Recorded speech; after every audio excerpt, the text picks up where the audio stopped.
반갑습니다, 여러분. 제 결혼 생활은 썰밤의 사연자들만큼이나 굉장히 충격적이고 소름 끼칩니다. 많은 사연을 듣고 용기를 내어 쓰게 됐는데요. 저에게 격려와 응원을 보내주시길 간절히 기도하며 글을 써보겠습니다. 29살에 4살 많은 남편과 연애 결혼했고 허니문 베이비로 딸을 가졌어요.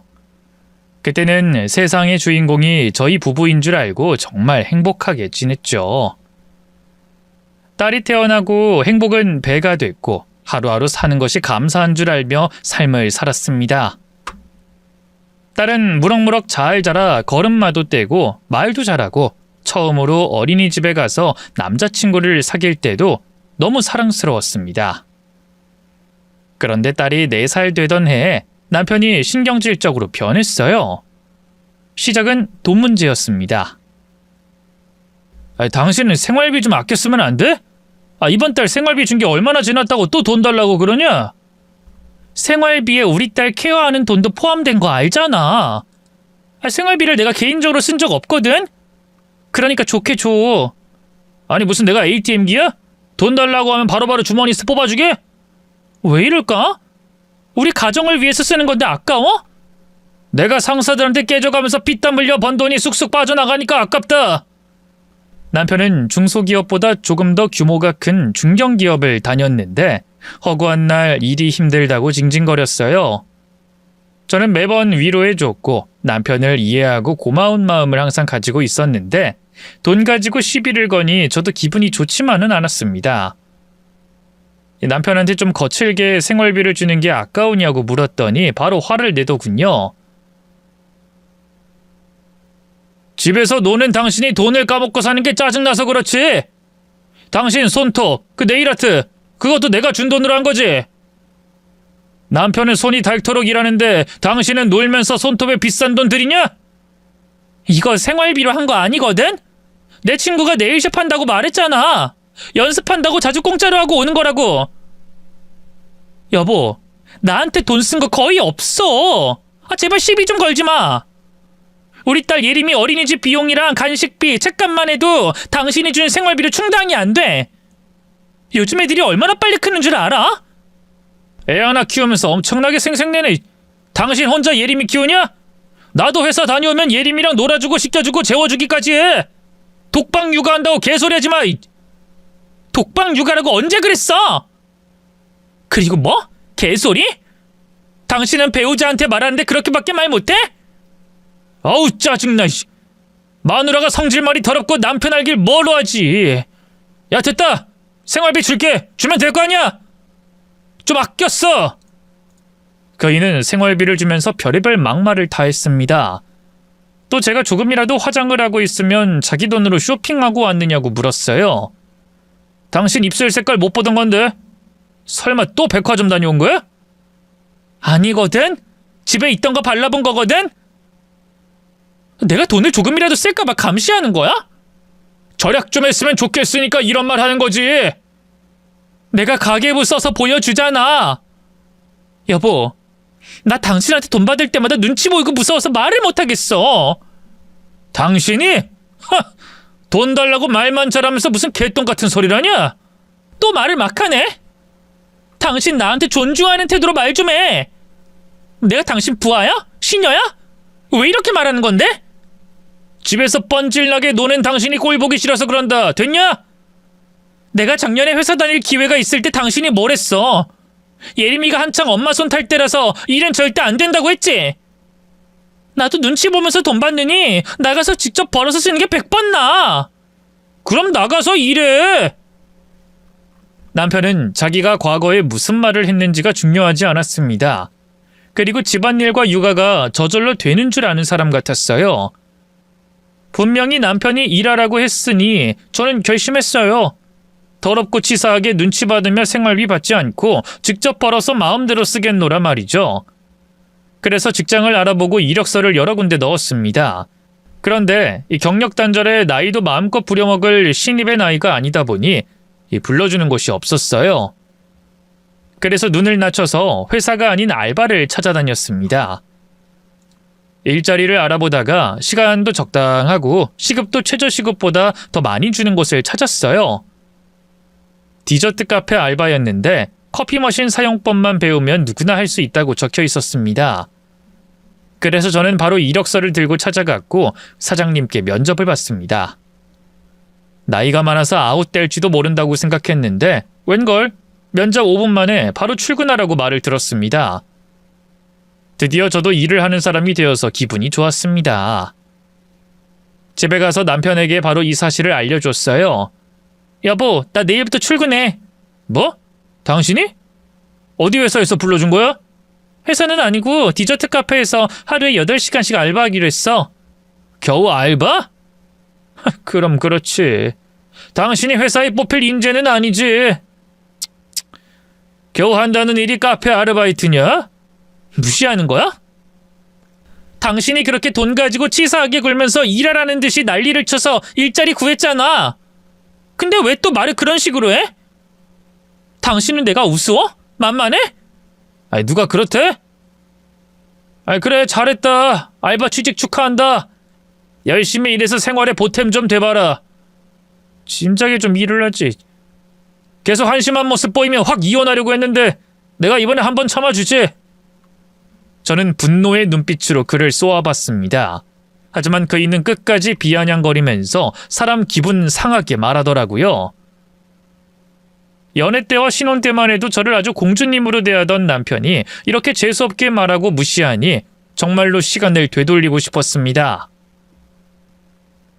어쨌든 이튿날부터 딸을 어린이집에 보내고 바로 디저트 카페에 출근했습니다. 사장님은 차근차근히 커피 머신기 사용 방법을 가르쳐 주셨고 다른 음료 제조 방법을 알려주셨어요.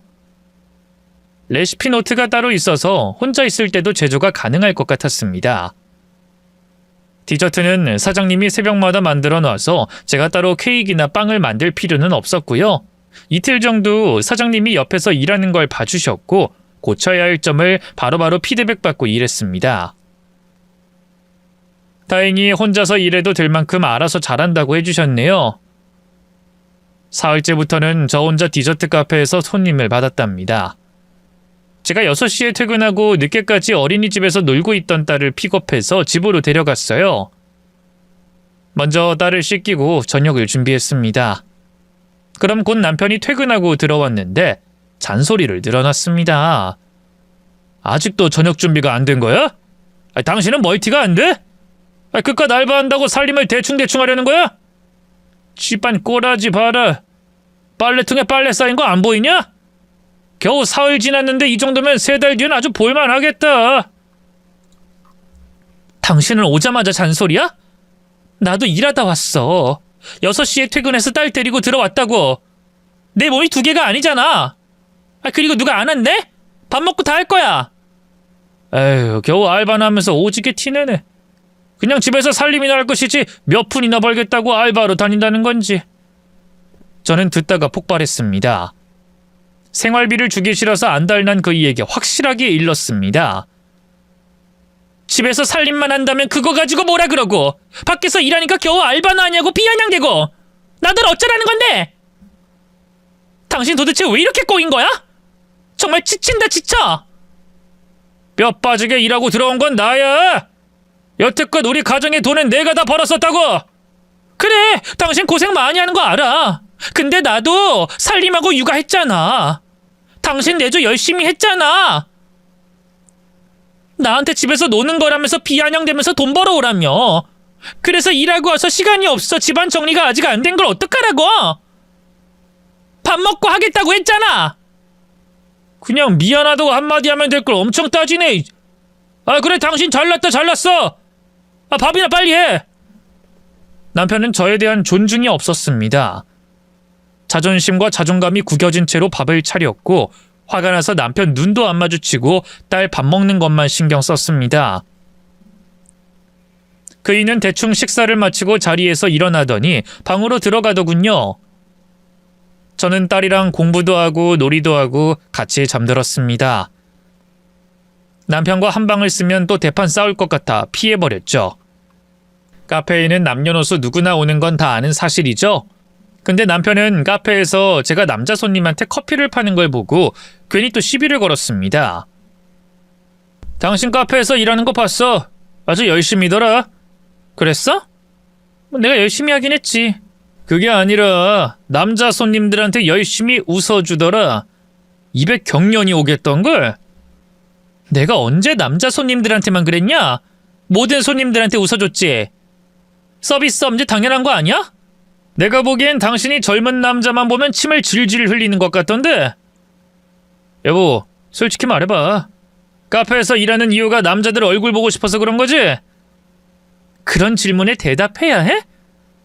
어처구니가 없어서 그냥 씹으련다. 왜 어처구니가 없어? 뭐야, 당신 찔리는 거지?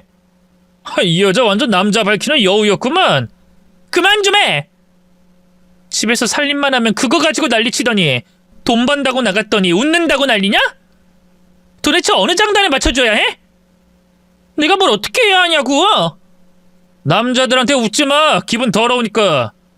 카페에서 인상 쓰고 있으라고? 그렇게 못하겠는데? 당신은 남편이 말하면 한 번에 알겠다고 대답을 못하냐? 말이 말 같아야 알겠다고 하지! 당신 지겹게 구는 거 짜증나니까 나 예림이 방으로 들어갈래. 뭐야? 이젠 남편의 손길도 그립지 않은 거야? 남자들 매일 많이 보니까 욕구 해소가 된 거야? 나쁜 자식. 그따위로 말하면 네 속이 시원하냐? 한마디만 더 하면 가만 안 둬? 이를 바득바득 깔면서 성질을 냈더니 그제야 입을 다물더군요. 남편의 시비는 때때로 저를 괴롭고 화나게 했습니다. 한 귀로 흘려내기엔 말의 강도가 너무 세서 그냥 넘기는 게 싫었습니다. 똑같이 화를 내며 받아치면서 좀 삐걱거리는 결혼 생활을 이어나갔답니다. 그런데 시간이 지나면 지날수록 남편은 그냥 하는 말이 아닌 의심, 의처증까지 보였답니다. 당신 오늘 점심에 남자랑 밥 먹었지? 남자? 아, 사장님이랑 먹었지. 왜? 남자 향수 냄새가 나길래. 사장 향수야? 사장은 미혼이야? 아님 돌싱이야? 무슨 말이 하고 싶은 건데? 사장님은 유부남이고 애가 둘이야. 됐냐? 유부남, 유부녀가 만나서 서로의 향기를 맡으며 반했나? 그래서 같이 밥도 먹고 그러나? 남편은 눈을 가늘게 뜨고 징그럽게 말했습니다. 소름이 끼치더군요. 사장님이랑 점심 먹은 게 의심받을 일이야? 당신 상상력이 너무 더럽다. 상상력인지 진짜인지는 어떻게 알아? 당신이 나 몰래 사장이든 손님이든 누구랑 바람을 피울 수도 있잖아. 이 남자가 정말... 당신 미쳤어? 말이 되는 소리를 좀 해. 말이 왜 안 돼? 당신 요즘 엄청 꾸미고 다녀서 남자들이랑 놀고 그러는 것 같아. 이 인간아, 일하는 시간 빼고 집에만 있는데 무슨 남자를 만나? 그리고 내가 꾸민다고 어리고 예쁘냐? 왜? 당신 눈엔 내가 예뻐 보여? 착각하긴. 화장 떡칠한다고 주름살이 가려지냐? 한물간 동태 같거든? 당신은 30대 중반이 아니라 40대 중반으로 보여. 그리고 남자들은 각자 취향이 있어. 당신처럼 늙어 보이는 여자를 좋아하는 눈깔빛 놈도 있다고. 정말 짜증나네. 조롱하고 의심을 동시에 하니 기분 정말 더럽다. 당신 병원에 좀 가야겠어. 의처증도 심하고 아내를 존중하는 태도가 단 1도 없어. 정신과에 가서 상담 좀 받아. 어이씨고, 지금 날 정신병자로 몰아가면서 빠져나가겠다. 야, 솔직히 말해봐. 당신 바람났지? 요즘 나랑 같이 잠도 안 자잖아. 밖에 나가서 풀고 들어오지? 나쁜 자식. 지금 한 말 취소하고 사과해. 왜 이렇게 심하게 발끈하지? 뭐 걸리는 게 있나? 됐다. 당신이랑 더 말했다간 열불나서 뭔 짓을 할지 모르겠어. 나 예림이 방에 갈 테니까 서로 각자 알아서 자자. 남편은 진짜로 정신적으로 문제가 있는 것으로 보였어요. 저희 둘 다 흥분이 가라앉았을 때 진지하게 상담받으러 같이 가자고 했는데 언성을 높이며 자긴 멀쩡하니 헛소리하지 말라고 하더군요. 그리고 저에게 의심받을 짓을 하지 말랍니다. 도대체 제가 어떤 의심받을 짓을 했는지는 알 길이 없었네요. 계속해서 남편을 설득해봤지만 너무 화를 많이 내서 포기했습니다. 시부모님께 말씀을 드려서 도움을 요청할까 했는데 시부모님이 완전히 남편만 바라보고 남편 편만 드시는 분들이라서 말을 꺼내기 싫더라고요. 그저 혼자 속 터지면서 버텼습니다. 제가 카페에서 일한 지 2달이 다 되었을 때 우려하던 일이 생겼어요. 어떤 남자 손님이 저에게 명함을 건네주며 밖에서 따로 만나자고 하더군요. 저는 바로 거절하며 명함을 무시했습니다. 저기요, 진짜 반했습니다. 나중에 식사라도 한번 꼭 하고 싶어요. 손님 죄송합니다. 전 어느 손님이든 연락처를 주고받지 않아요. 죄송합니다. 그러지 말고 다시 한번 생각해봐요. 저 이상한 놈 아니에요. 손님, 전 결혼도 했고 애도 있습니다. 다른 여성분을 찾아보세요. 나도 결혼했어요. 근데 그게 뭐가 문제입니까? 뭐라고요? 손님, 유부남이면서 여자를 꼬시려고요? 명함 줘보세요. 회사에 연락해서 고발해버릴 테니까 명함 달라고요. 아이씨, 이 여자가 왜 이래? 싫으면 관둘 것이지 왜 협박을 하고 난리야? 됐어요. 그냥 커피나 줘요. 손님한테는 안 팝니다. 다른 카페 가세요. 저는 그 손님에게 커피를 팔지 않고 쫓아냈습니다. 그런데 집에 갔더니 먼저 퇴근해서 온 남편이 저를 보며 희축거리더라고요. 당신 오늘 남자 한 명 찾더라. 꼬셨는데 안 넘어갔다며? 뭐? 당신이 그걸 어떻게 알아? 명함 주면서 당신 꼬시려고 한 남자 말이야. 실은 내 대학 후배야. 내가 용돈 주고 시켰어. 그 말을 듣고 정말 정남이가 떨어지더군요. 그 남자를 보낸 게 당신이라고? 왜 그런 미친 짓을 해? 내가 그놈한테 넘어가나 안 넘어가나 테스트라도 한 거야? 넘어가면 가만 안 두려고 했지. 근데 잘 대처했다며? 당신 혹시 눈치채고 일부러 쇼한 거 아니야? 당신 잠깐 이리 와봐. 머리카락에 뭐가 붙었다 떼어줄게. 남편이 고개를 살짝 숙이며 다가오자 손바닥으로 남편의 머리통을 수박 깨듯이 있는 힘껏 날려줬습니다. 아이, 지금 뭐 하는 거야? 지금 남편 머리를 때린 거야? 그래, 이 나쁜 자식아. 맞을 짓을 했으니 때려준 거야. 어떤 남편이 마누라한테 그런 짓을 하냐? 당신 진짜 상태가 심각해. 병원 좀 가자. 병원을 내가 왜 가냐? 왜? 뭐 정신병자로 만들어서 병원에 입원시키려고? 그리고 마음껏 바람 피우려고? 정말 지친다. 그만하자. 기운 빠지니까 더는 말 걸지 마. 저는 방으로 들어가 쓰러지듯 누워서 잠들었습니다. 새벽에 갈증이 나서 눈을 떠서 거실에 나갔더니 남편이 제 핸드폰을 보고 있었습니다. 당신 내 핸드폰 가지고 뭐 하는 거야? 이젠 이런 짓까지 하는 거야? 정말 사람 질리게 한다. 검사하고 있었어. 비번이 예림이 생년월일이더라. 핸드폰엔 남자랑 연락한 기록이 없네. 다 지우고 들어왔나봐. 그래, 지우고 들어왔다. 됐냐? 한번 걸려봐. 그때 확 참교육해 줄 테니까. 저는 아주 질려버려서 핸드폰을 빼앗았고 물 한 잔 마시고 딸방으로 다시 들어갔습니다. 2주일 뒤 카페 일을 마치고 나오는데 단골이었던 손님이 저를 따라 나오며 말을 걸었어요. 저기 카페 매니저님. 저 알바생이에요. 매니저 아닙니다. 뭐라 불러야 할지 몰라서요. 저기 시간 있으시면 저랑 차라도 한잔 하실래요? 손님, 방금 카페에서 커피 마시고 나오셨잖아요. 그리고 왜 저랑 차를 마셔요? 됐으니까 그냥 가세요. 제가 이 카페에 왜 매일 오는지 아세요? 바로 그쪽이 너무 마음에 들어서입니다. 용기 내어 고백하는데 한 달이나 지났네요. 아무튼 저 그쪽 좋아합니다. 저는 또 남편이 시킨 짓이라 생각하고 무시하듯 대답했습니다. 꺼져요. 내 남편한테 가서 이런 유치한 짓 좀 그만하라고 하세요. 남편이요? 유부녀였어요? 끝까지 연기하네. 네, 유부녀고 딸도 있습니다. 그러니까 껄떡대지 말고 꺼져요. 그렇게 확실하게 말하자 따라오지 않더라고요. 이튿날 그 남자가 다시 카페에 찾아왔고 저는 인상을 쓰며 말했습니다. 뭐 드려요? 어제 죄송했습니다. 전 결혼 안 하신 줄 알았어요. 알바 중인 걸 보고 사회 초년생인 줄 알았습니다. 저기요, 제 남편이 시킨 거 아니에요? 어제도 말씀드렸지만 그쪽이 결혼한 거 몰랐습니다. 어제 기분 나쁘게 했다면 죄송합니다. 다시는 헛소리하지 않겠습니다. 어제 내가 막말했었던 것 같은데 아무튼 저 유부녀니까 사적인 질문은 하지 마세요. 커피 드릴까요? 그 남자는 남편이 보낸 후배가 아니었어요. 정말 순수하게 제가 좋았던 모양입니다. 물론 기분만 잠시 좋았고 다른 생각은 하지 않았습니다. 그런데 그 남자는 매일 카페에 와서 저에게 안부를 묻곤 했습니다. 오늘은 어제보다 컨디션이 좋아 보이네요. 파이팅 하세요. 아, 네, 고맙습니다. 저 매일 먹는 아이스 아메리카노 한 잔 주세요. 그리고 마카롱도 하나 주세요. 주문한 메뉴를 전달했더니 그 남자가 저에게 마카롱을 내밀었습니다. 이거 드세요. 당 충전하시면서 일하세요. 아니에요. 마음만 받을 테니 가져가세요.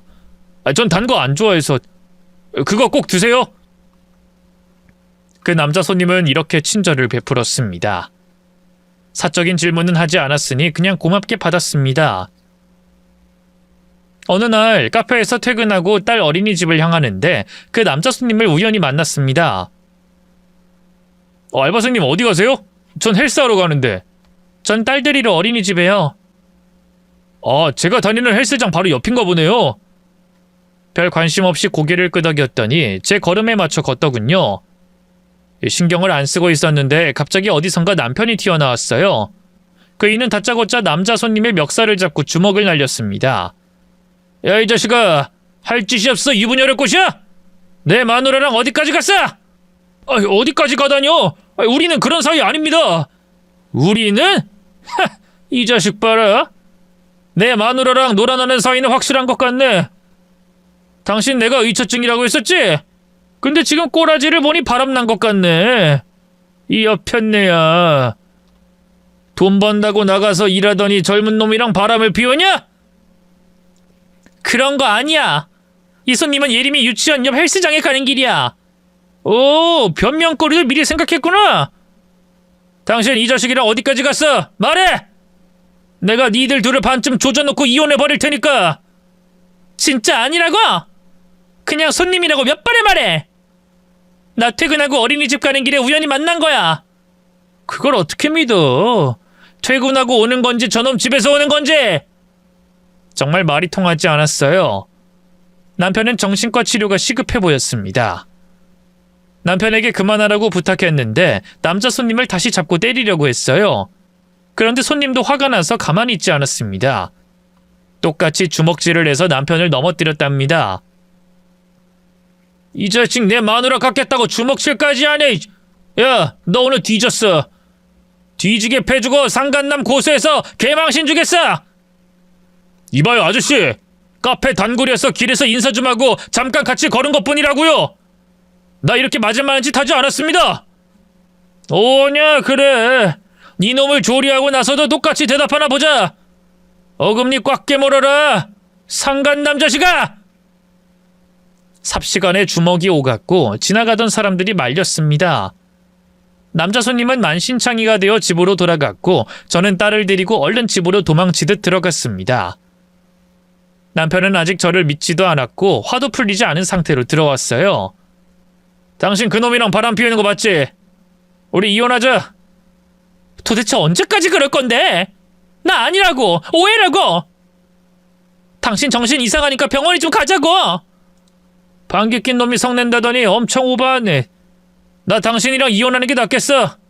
위자료는 서로 주고받은 거 없이 조용히 끝내자고. 뭐? 내가 잘못한 게 없는데 이혼당하라고? 잘못했는지 안 했는지 내가 판단해. 그리고 당신도 자유롭게 남자도 만나고 좋을 거 아니야.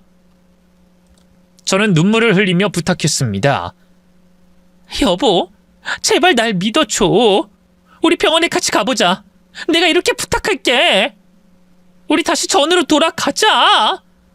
당신이랑 나랑 아주 좋았던 때로 돌아가자고. 이혼하자니까 헛소리만 하네. 에휴.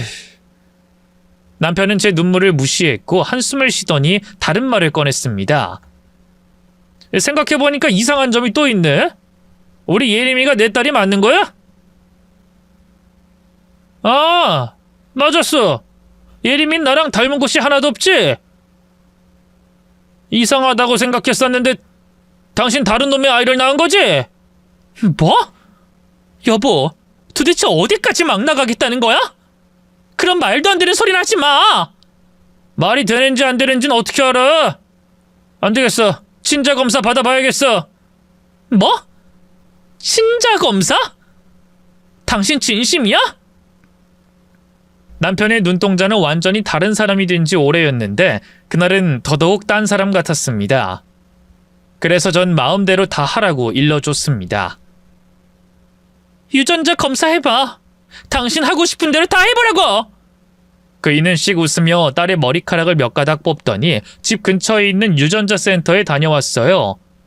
그리고 열흘 뒤에 결과지를 저에게 집어던지며 소리쳤습니다. 당신 이거 봐! 내 딸이 친자가 아니라잖아!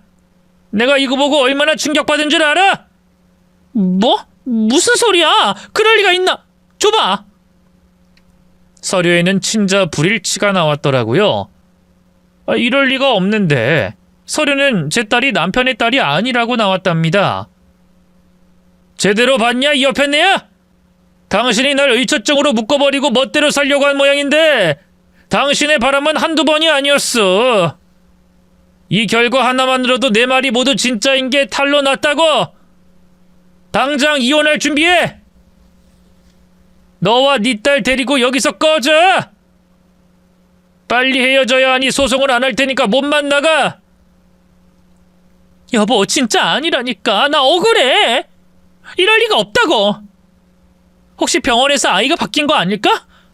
정말 이럴 리가 없는데. 웃기고 자빠졌네. 당신 바람 피워서 나온 거야. 정리할 시간 줄 테니까 예림이랑 떠날 때 연락해. 저는 여러 상상을 하다가 딸이 다른 아이와 바뀐 상상도 했답니다. 그만큼 정신이 나가버렸습니다. 남편은 시간을 주겠다며 자기가 나가 있을 테니 짐을 비우라고 하더군요. 갑자기 이런 믿을 수 없는 일이 벌어지니 굉장히 무섭고 두려웠습니다. 혹시나 제가 실수를 했나 싶어 과거를 돌이켜 생각해봤는데 그럴 필요도 없었어요. 저는 절대로 바람을 피우지 않았으니까요. 그래서 생각한 게 딸과 제 친자 유무를 알아보기로 했습니다. 그이가 다녀왔던 유전자 검사 센터에 가서 저와 딸 그리고 남편의 칫솔도 가져가서 모녀와 부녀 관계를 밝혀달라고 했습니다. 그런데 결과는 충격적이었어요. 딸은 제 딸이 맞게 나왔는데 남편과 딸은 아닌 걸로 나왔답니다. 저기 선생님, 이거 진짜 맞아요? 오류 아니에요? 오류가 나올 일은 없습니다. 남편분은 2번이나 검사를 받으셨잖아요. 믿을 수가 없어요. 잘못 나온 게 분명해요. 저희 센터는 한 번도 오류로 나온 적이 없습니다만. 저는 결과지를 들고 집에 돌아왔다가 다시 큰 병원의 센터로 세 식구가 같이 가서 검사받는 것이 좋겠다고 판단했어요. 남편에게 연락했더니 받지 않았고 어디서 지내는지도 알지 못해서 만날 길이 없었습니다. 저에게 집을 나갈 준비가 되면 그때 연락하라고 했으니 전화는 받아야 하는데 몇 번이고 받질 않더라고요. 이 답답한 마음에 딸을 어린이집에 보내지 않고 저도 카페를 쉬고 남편 회사로 찾아갔습니다. 거기서 만나 셋이 같이 큰 병원에 속해 있는 검사센터로 갈 계획이었답니다. 억울하게 이혼당하게 생겼으니 이렇게 하는 것이 최선이라고 판단했어요.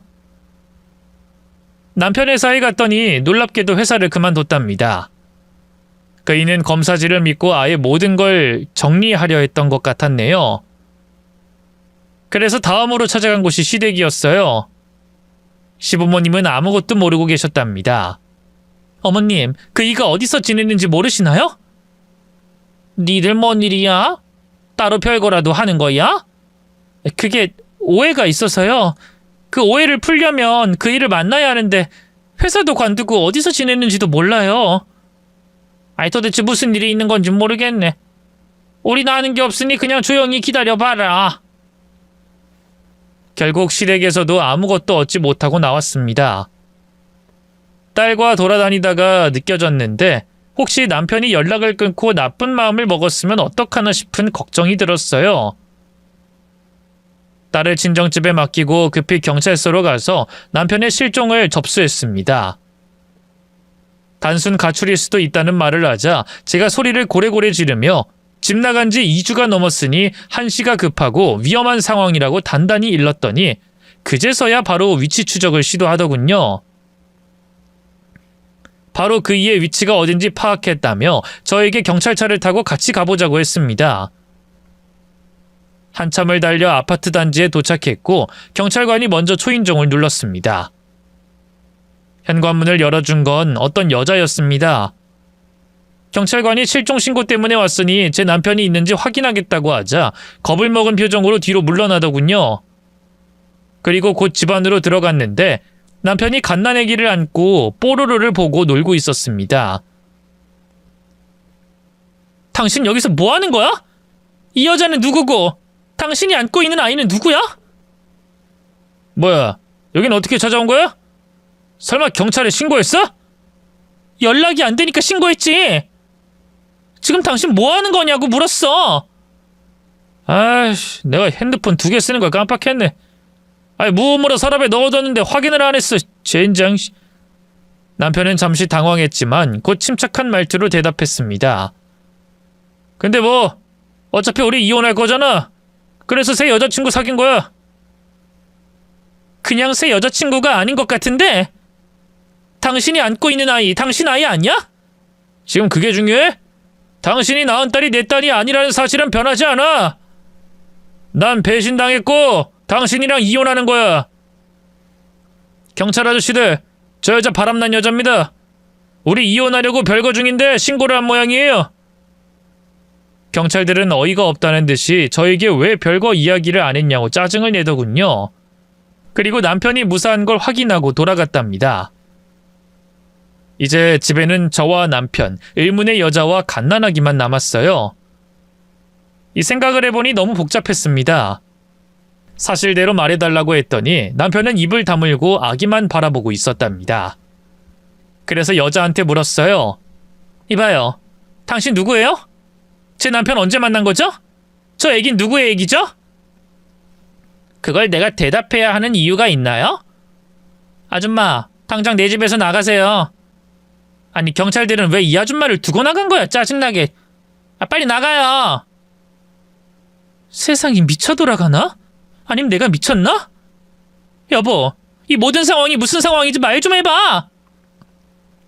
이 여잔 내 애인이고 애기는 애인의 애기야. 나랑 피가 안 섞이느라고. 이제 됐냐? 너처럼 바람나서 낳은 아들 아니니까 꺼져. 아니, 그렇게 못해. 지금 당장 나랑 예림이랑 유전자 검사 받으러 가자. 큰 병원에 있는 곳으로 가자고. 다시 해봤자 똑같거든? 저는 큰 촉을 느꼈습니다. 여태껏 남편이 돈 가지고 구박하는 것과 의처증, 모두 이혼하려고 밑밥을 깔아둔 것 같았습니다. 아니, 내가 보기엔 당신이 거짓말하는 것 같아. 이 여자랑 살림 차리고 살려고 나랑 딸을 버리려고 사기극을 벌인 것 같다고. 이 여자가 아직도 인정을 안 하네. 바람 피워서 다른 놈 딸을 낳은 주제에 감히 그따위 소리를 해? 내가 사기꾼으로 보이냐? 절대 아니거든. 그래? 그럼 당신 여기 그대로 있어. 내가 알아서 다 해결할 테니까. 저는 남편에게 다가가 머리채를 잡고 수십 가닥의 머리카락을 뿌리치 뽑아버렸습니다. 아주 확실한 유전자를 알아볼 수 있는 양이었죠. 이게 뭐하는 짓이야? 진실을 밝히기 위한 행동이다, 이 자식아. 네가 원하는 대로 이만 꺼져줄게. 내 머리카락은 왜 가져가는 건데? 당장 내놓지 못해? 무슨 일을 꾸미려고? 일을 꾸민 건 내가 아니야. 기다리고 있어라. 곧 싹 다 밝힐 테니까. 제가 그 집에서 나가려고 하자 여자가 저를 막더라고요. 저는 머리를 그녀의 코에 박아버리면서 치워버렸답니다. 남편이 뒤를 쫓아 나오는데 먼저 빨리 뛰어나가 택시를 잡고 떠났답니다. 친정엄마한테 연락해서 예림이를 데리고 병원 유전자 검사센터로 오라고 했어요. 30분 뒤에 도착해 남편의 머리카락 수십 가닥과 딸의 머리카락을 뽑아 제출했고 제 머리카락도 뽑아드렸습니다. 저와 딸은 당분간 친정에서 지내기로 했어요. 결과지가 나오는 걸 보고 이혼을 하든 뭘 하든 할 생각이었죠. 그런데 이튿날 남편이 친정에 찾아왔더라고요. 문을 열어주지 말랬는데 하도 간절하게 불렀다면서 엄마가 문을 열어줬답니다. 당신 우리 친정엔 왜 왔어? 뭐 찔리는 짓이라도 한 거야? 아니, 그럴 리가. 여보, 우리 그냥 이혼하자. 이혼장 가져왔어. 내가 위자료 좀 챙겨줄게. 당신 딸 키우면서 살아. 난 그만 놓아주고. 아직은 안 되지. 확실히 알아야만 하는 게 있으니까. 도대체 뭘 알아야 한다는 거야? 내가 당신 집에 가서 당신 머리카락만 뽑아온 줄 알지?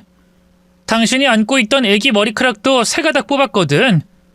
그러니까 내 딸과 나, 당신과 그 아기 모두 검사를 받는 거야. 우리 집 근처에 있는 센터 말고 아주 큰 병원에서 확실하게 말이야. 여보, 아니라니까. 당신이 현실을 부정하고 있는 거야. 어서 도장 찍자. 나 당신 얼굴 보는 거 힘들어. 나만큼 힘들까?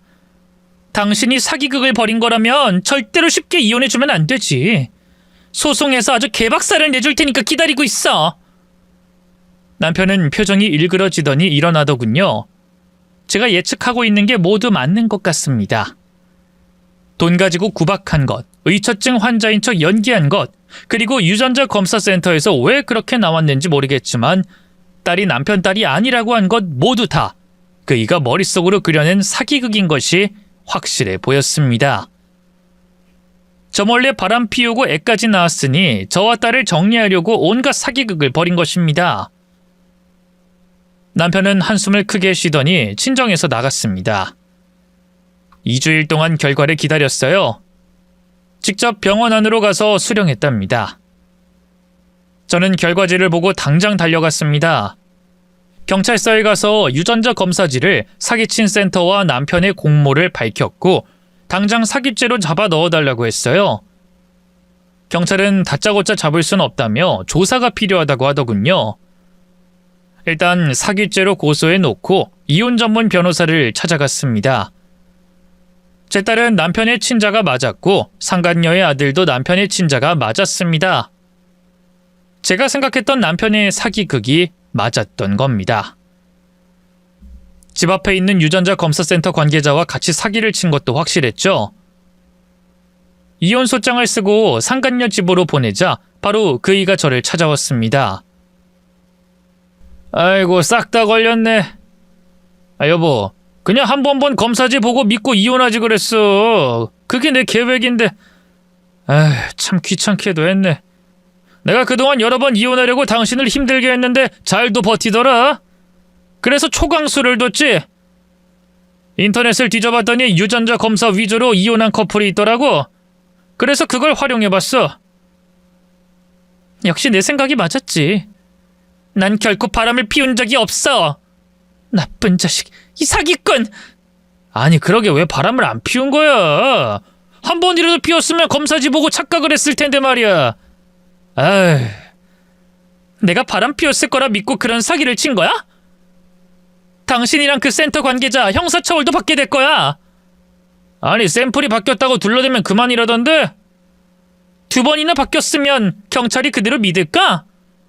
아유, 골치 아픈 여자네. 그래, 이미 다 끝났으니 위자료 줄게. 공짜로 이혼하고 2번째 결혼 생활 즐기려고 했더니 안 되겠네. 원하는 금액 불러. 대신 형사 고소한 건 취소해. 그렇게 못하지. 당신이 나에게 한 짓이 있으니 100배로 돌려받게 할 거야. 남편은 제가 눈이 돌아있는 걸 보고는 안 되겠다 싶었는지 무릎을 꿇더군요. 여보, 나 좀 놓아주라. 이렇게 빌게. 나 새롭게 시작하고 싶어. 당신도 새로운 남자 만나서 잘 살면 되잖아. 나쁜 자식아. 그럼 처음부터 그렇게 이혼하자고 했어야지. 돈으로 날 갈구고 의처증 환자 흉내내고 내 딸을 혼외자로 만들어? 네가 사람 자식이야? 미안해. 위자료랑 양육비 뜯기는 게 아까워서 그랬어. 나 지금 솔직하게 다 고백하잖아. 달라는 만큼 다 줄 테니까 조용히 끝내자. 저는 남편의 싸대기를 내려쳤습니다. 절대로 합의 이혼이 아닌 법정 이혼을 할 것이고 형사처벌도 받게 해주겠다고 큰 소리를 쳤답니다. 그이는 저를 어떻게 하지 못하고 상간녀 집으로 돌아갔고 얼마 뒤 유전자 검사지 위조로 조사를 받게 되었어요. 관계자와 둘이 입을 맞추고 샘플이 바뀌었다고 변명했는데 경찰에게 통하지 않았습니다. 2번이나 그런 일이 발생한 것과 저에게 사기극을 벌이며 이혼하려고 했던 행적들이 모두 적나라하게 드러났으니 사기죄로 인정되어 재판을 받게 되었습니다. 그런데 대한민국 법이 워낙 약해서 벌금형으로 끝이 났어요. 그들도 변호사를 선임해서 실수이자 기계 이상이라고 강조를 했거든요. 정말 웃기는 법이죠. 이혼 재판은 모두 저에게 유리하게 작용해 재산 분할과 양육비, 정신적 보상금, 상간녀 손해배상까지 다 받아냈습니다. 억울한 게 다 풀리진 않았지만 그래도 빈몸으로 이혼당할 뻔했으니 이 정도로 만족하기로 하고 머릿속과 마음속에서 나쁜 인간들을 모두 지워버렸습니다. 위자료를 많이 받았으니 그 돈으로 딸과 둘이서 지낼 집을 마련했고 먹고 살 장사를 하기로 했어요. 디저트 카페에서 일을 했고 손에 잘 맞는 일이니 똑같이 디저트 카페를 오픈하게 되었답니다. 매출은 요즘 카페가 너무 많아서 기대 이하로 나왔어요. 그렇다고 손해보는 건 아니었습니다. 1년 정도 장사와 육아, 살림까지 모두 소화해내며 잘 살았어요. 딸은 다행히 아빠를 찾지 않았고 건강하게 무럭무럭 자랐답니다. 1년이 더 지나자 저에게 남자가 생겼어요. 같은 돌싱이고 아들이 있는 남자였는데 딸이 들어간 유치원의 친구 아빠였답니다. 아이를 픽업하러 오가면서 자주 인사를 했고 서로가 돌싱인 걸 알고 격려와 위로를 하다가 식사도 하게 되고 커피도 마시다가 정이 쌓여서 연애를 하게 되었네요. 저희 두 사람은 재혼까지 생각하는 진지한 사이가 되었답니다. 친정 부모님과 주변에서도 이혼한 지 2년이 지났으니 재혼할 때도 되었다며 얼른 나를 잡으라고 보챘습니다. 그래서 얼마 뒤에 상견례까지 하게 되었어요. 재혼 커플이긴 해도 양가 식구들과 한 번쯤 만나야 하니 한자리에 모여 대화를 나눴습니다. 다들 저희 두 사람의 결혼을 축복해주는 분위기로 흘러갔네요.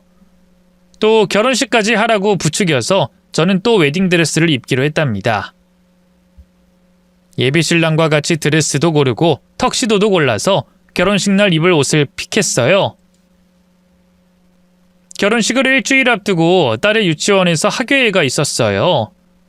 신랑의 아들과 제 딸이 같이 율동을 한다고 해서 들뜬 마음으로 꽃다발을 사서 신랑과 같이 유치원에 들어갔답니다. 여러 아이들의 순서가 지나가고 제 딸과 신랑 아들이 율동할 차례가 와서 박수를 보내는데 제 뒤에서 환호성을 크게 지르길래 돌아봤습니다. 그런데 그 자리에 오지 말아야 할 사람이 와 있었어요. 당신 뭐야? 내 딸 유치원에 왜 나타난 거야? 당신 미쳤어? 예림 엄마, 애비가 딸 보고 싶어서 온 건데 바로 욕하는 건 너무하는 거 아니야? 당신이 버린 딸이잖아. 잊었어? 예림이는 이제 김씨가 아니라 내 성을 따라 이씨야. 당신한테 새로운 처자식한테나 잘할 것이지 왜 2년 만에 나타나서 죄를 뿌리는 거야? 나 이혼했어. 그 여자가 바람나서 임신했거든. 내가 정관 수술했는데 내 애라고 막 우기더라. 진짜 기가 막혔지. 아무튼 그 여자가 아들 데려가서 키우고 있어. 그리고 난 다시 원래의 자리로 돌아가기로 결심했고 당신과 예림이 곁으로 말이야. 웃기고 있네. 당신이 그렇게 결심하면 이뤄질 것 같아? 내 딸이 당신 얼굴 보기 전에 여기서 나가. 전 남편은 저를 애절하게 쳐다보며 말했습니다. 여보, 내가 미안해. 한 번의 실수로 끝없는 절망을 맛봤어. 내가 정말 잘못했어. 나 다시 돌아가고 싶어. 우리 딸이랑 여보가 있는 집으로 들어가서 셋이 잘 살고 싶어. 입 닥쳐. 나 여기 새신랑이랑 왔거든? 내가 혼자 해도 안 받아주겠지만 지금 새신랑까지 있으니 조용히 사라져라. 괜히 일 크게 만들지 말고. 뭐? 당신 새 시집 가는 거야? 뭐야, 그새 남자가 생겼어? 당신 생각보다 발랑 까졌네. 네가 그런 말할 자격이 있어? 그리고 이혼하고 다른 남자 만나는 게 왜 발랑 까진 건데? 진짜 더럽고 추악한 니놈이 한 짓에 비하면 난 아주 깨끗해. 내가 지금 이런 말을 왜 하는지 모르겠네. 야, 좋은 말 할 때 나가. 당장 사라지란 말이야. 여보, 아직 결혼식장 들어간 건 아니잖아. 그 전까진 나한테도 다시 기회를 줄 수 있는 거 아니야? 여보, 나 정신 차렸어. 완벽하게 돌아왔다고. 예림이한테 새아빠 말고 친아빠를 돌려주자. 전남편과 저는 나직한 목소리로 대화를 나눴는데 이를 다 듣고 있던 새신랑이 두 주먹을 불끈 쥐더니 전남편의 멱살을 잡고 유치원 밖으로 끌고 나갔습니다. 나와 이 개자식아.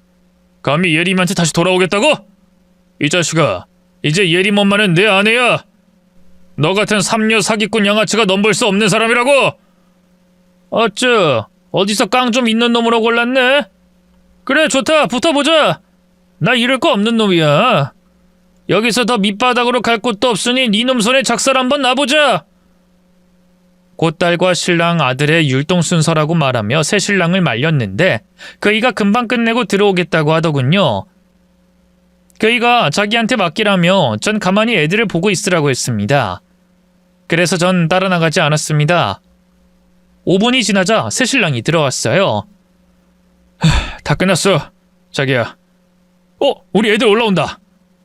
자기야, 고마워. 이야긴 나중에 하고 우리 애들 응원하자. 전 남편은 다시 유치원으로 들어오지 않았습니다. 저와 새신랑이 박수를 치며 귀엽게 율동하는 모습을 동영상으로 담았어요. 그리고 신랑과 딸과 아들 넷이서 중국집을 가서 짜장면과 탕수육을 먹고 신혼집으로 들어왔답니다. 애들이 놀다가 잠들었고 그제야 신랑에게 전 남편과 어떻게 끝냈냐고 물었습니다. 자기야, 전 남편이 거기에 나타날 줄 몰랐어. 미안해. 근데 나가서 어떻게 됐어? 실컷 해주고 스토커로 신고하겠다 하니까 쫄더라. 정말? 그럴 인간이 아닌데? 그 자식이 여기 온 거 당신과 딸이 그리워서가 아니야. 돈이 하나도 없대. 바람난 마누라가 돈을 다 가져다 썼나봐. 뭐 자세한 건 모르지만 아무튼 지금은 빈털털이라 갈 곳도 직업도 없다더라. 그래서 더 혼내줬어? 거지 같은 놈이길래 10,000원짜리 2장 던져주고 귓방망이 날리고 꺼지라고 했지. 당신과 나 이미 혼인신고했다니까 그제야 일어나더라. 진짜 웃기는 놈이네.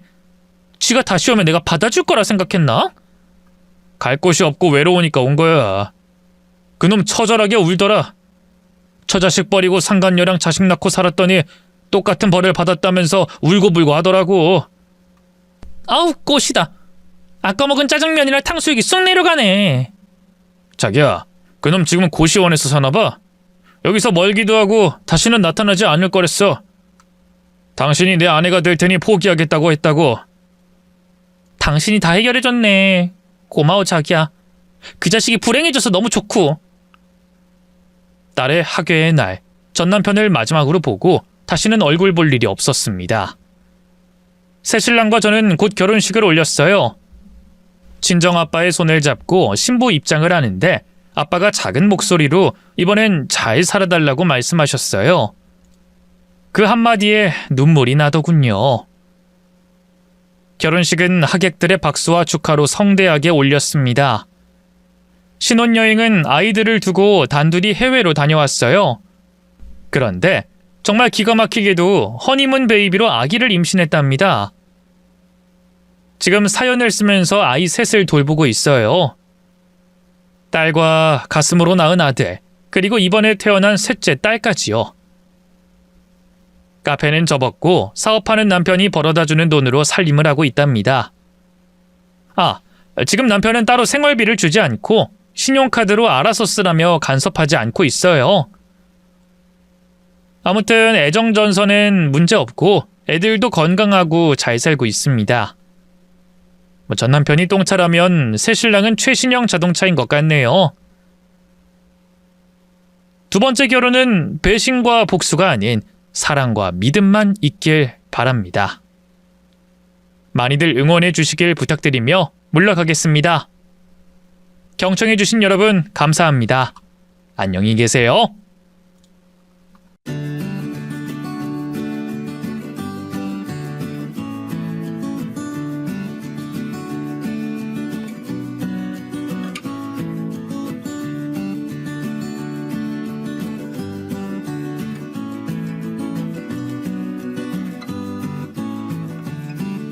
그 인간이 저를 버렸을 때 저는 아무것도 할 수 없었어요.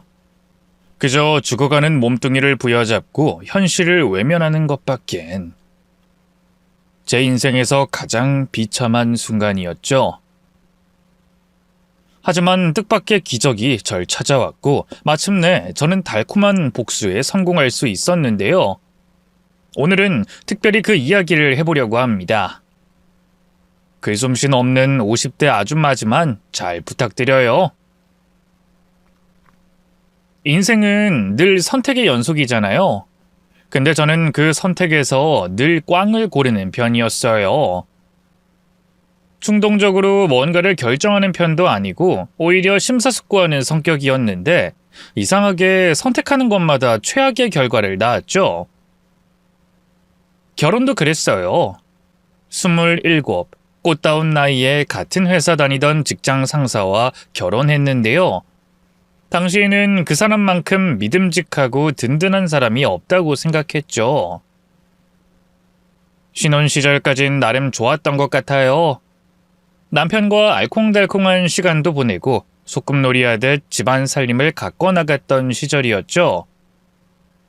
그런데 큰애가 태어나면서부터 본격적으로 남편의 본성이 드러나기 시작했어요. 자식 키워보신 분들은 아시잖아요. 갓 태어난 애기들이 얼마나 손이 많이 가는지. 울기는 또 좀 우나요? 아직 말을 배우지 못했으니 배가 고파도 울고 기저귀가 젖어도 울고 늘 눈물바람이죠. 몰랐는데 남편은 소음에 취약한 사람이었어요. 퇴근 후 식탁에 앉아 밥을 먹다가도 아이 우는 소리가 들리면 바로 수저를 탁 소리나게 내려놨죠. 진짜 시끄러워서 밥을 못 먹겠네. 애 좀 안 울게 할 수 없어? 애가 애니까 울지. 내가 얼른 달래고 올게. 그러나 아들은 좀처럼 울음을 그치지 못했어요. 그럼 남편은 머리끝까지 화가 나서 고함을 지르곤 했죠. 진짜 미치겠네. 내가 회사에서 얼마나 힘들게 일하는 줄 알아? 집에서라도 좀 편하게 쉬고 싶은데 이건 뭐 집이 전쟁통이나 다름없으니. 화 좀 그만 내. 애 놀라잖아. 지금 나보다 애가 더 중요하다 이거야? 나 이 집안의 가장이야. 너랑 애가 집에서 편하게 먹고 쉬고 노는 동안 난 돈 번답시고 밖에서 죽어라 일하고 있다고. 남편의 불만은 날로 심해졌습니다. 처음엔 그래도 이해하려고 노력했어요. 회사에서 고생하고 오니 피곤한가 보다. 아이가 울지 않게 내가 더 잘 돌보면 되겠지 생각했죠. 그러나 시간이 지날수록 남편의 태도는 점점 더 고약해졌어요. 아이의 울음소리만 들리면 저에게 화풀이를 하듯 소리를 질렀고요. 심지어 가끔은 문을 쾅 닫고 나가버리기까지 했습니다. 그럴 때마다 저도 지치고 힘들었어요. 육아와 집안일을 혼자 다 감당하면서 남편의 화까지 받아내야 했으니까요. 무엇보다도 남편의 그런 태도가 아이에게 좋지 않은 영향을 끼칠까봐 두려웠어요. 실제로 아들은 점점 더 예민해지고 불안해하는 것 같았고 저도 마음이 편치 않았습니다. 문제는 그뿐만이 아니었어요. 언젠가부터 남편은 술을 즐겨 마시기 시작했는데요. 밖에서 회사 사람들과 밤새도록 마시는 건 예사였고요. 집에서도 늘 저녁 먹을 때마다 소주 한 병씩을 비웠어요. 술에 취한 남편은 당연히 평소보다 더 난폭해졌고요. 때때로 저나 아이를 향해서 위협적으로 소리를 지르거나 물건을 던지기도 했습니다. 그게 너무 무서워서 적당히 마시라고 잔소리도 해봤는데요. 남편은 그럴 때마다 일이 힘들어 죽겠으니까 술로 잊으려고 하는 거 아니야? 술도 내 맘대로 못 마셔? 하면서 오히려 성질만 냈습니다. 제 말을 귓등으로도 듣지 않았죠. 남편의 알코올 의존증은 날이 갈수록 심해졌어요. 결국 결혼한 지 5년 차가 됐을 때 남편은 직장에서 해고되고 말았습니다. 이 미친 인간이 글쎄 일하는 중에도 보온병에 술을 담아 몰래 마셨더라고요. 다른 직원들의 고발로 결국 회사 임원들도 이 사실을 알게 됐고요. 남편은 바로 해고 처리됐죠.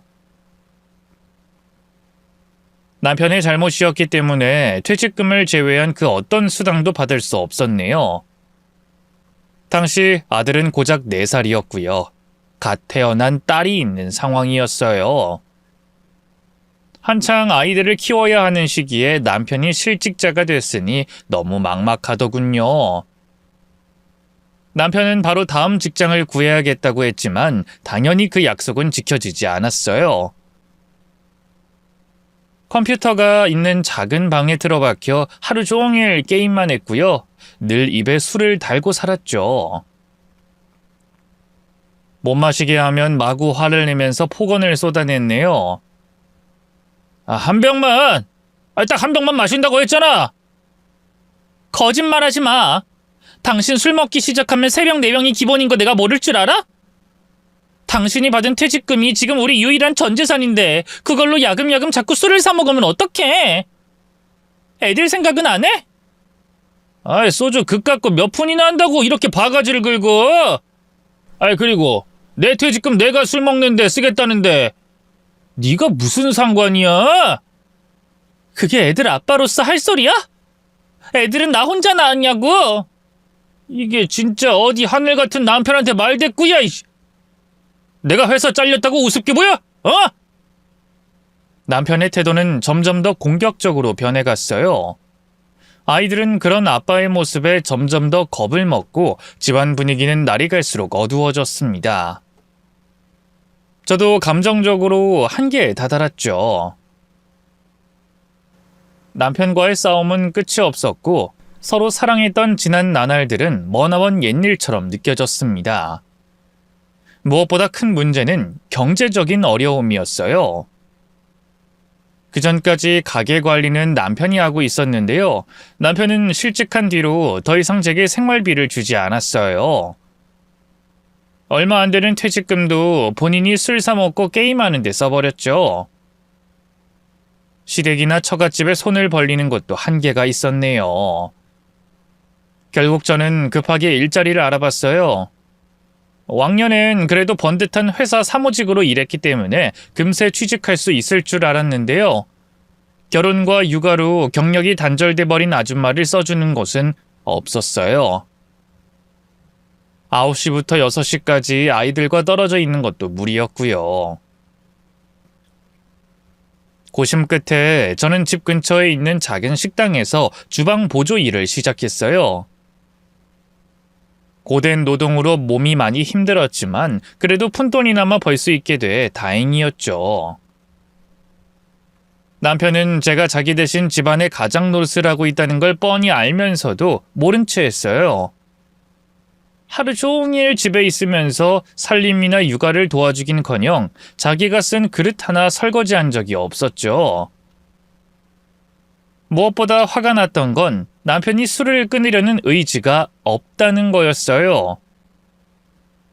늘 술을 입에 달고 사는 남편과 아이들을 한 공간에 둔다는 게 얼마나 불안했는지 몰라요. 언제 터질지 모르는 시한폭탄을 곁에 두고 있는 기분이었죠. 아니나 다를까 어느 추운 겨울날 평소처럼 식당 일을 끝내고 집에 왔을 때였어요. 남편은 거실에서 혼자 술을 먹고 있었는데요. 이상하게 아이들이 보이지 않더군요. 여보, 수혁이랑 수진이 어딨어? 내가 알게 뭐야? 알게 뭐냐니? 혹시 애들끼리 나가게 둔 건 아니지? 몰라! 난 모르니까 더 묻지 마. 애는 내 엄마가 챙겨야지 어딜 그렇게 싸돌아다녀? 내가 뭐 밖에서 놀았어? 돈 벌고 왔잖아. 당신이 가장 노릇을 안 하니까 내가 대신하고 있는 거라고. 참나, 그깟 푼돈 벌면서 유세는 내가 벌던 돈의 반의 반도 못 버는 게. 비아냥거리는 남편에게 너무 화가 났지만 지금은 남편과 싸울 때가 아니었어요. 아이들을 찾는 게 먼저였죠. 아이들이 미아가 된 건 아닐까, 나쁜 사람한테 해코지를 당한 건 아닐까 눈앞이 캄캄해졌네요.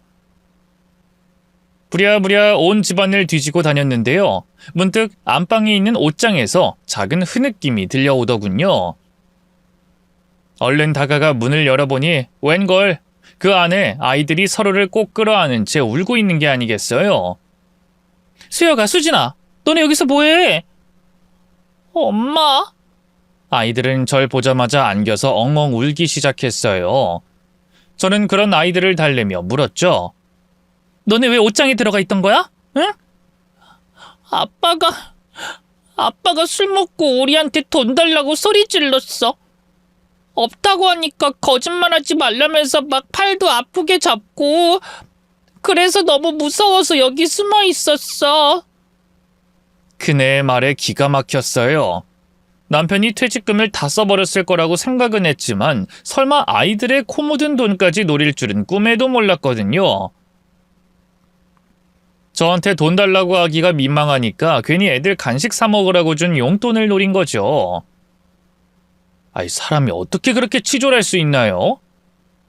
그런 한심한 인간 때문에 아이들이 울면서 안방에 숨어있던 걸 생각하면 가슴이 찢어질 듯 아팠어요. 저는 아이들을 달래 재운 뒤 방 밖으로 나갔어요. 그리고 남편에게 소리쳤죠. 당신 미쳤어? 하다 이젠 애들 용돈까지 탐을내? 애들 용돈으로 술 사 먹으려는 아빠가 세상에 어딨어? 어? 부끄러운 줄 알아? 뭐? 뭔 소리야? 내가 뭘 어쨌다고? 애들한테 다 들었어. 당신 애들 돈 뺏었다며? 그 돈으로 또 술 사 먹었지? 그치? 아니 근데 그 새끼들이 말하지 말라니까. 남편이 아이들이 잠든 방문을 노려봤어요. 반성의 기색이 조금도 없는 그 모습에 절로 부하가 치밀더군요. 애들이 나한테 얘기했으면 뭐 그걸로 또 가서 애들한테 화내게? 당신은 정말 재활용도 안 될 쓰레기야. 당신 같은 인간을 내가 뭘 믿고 결혼했는지 모르겠다고. 뭐? 재활용도 안 될 쓰레기? 너 지금 말 다 했어? 꼴에 자존심은 남아있었는지 남편은 불같이 화를 내기 시작했어요.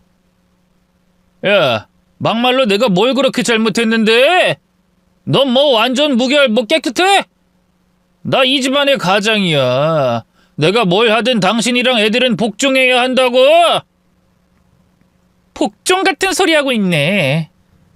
저는 남편을 무시하고 방으로 들어가려고 했는데요. 술에 한껏 취한 남편이 비틀거리며 제게 다가왔어요.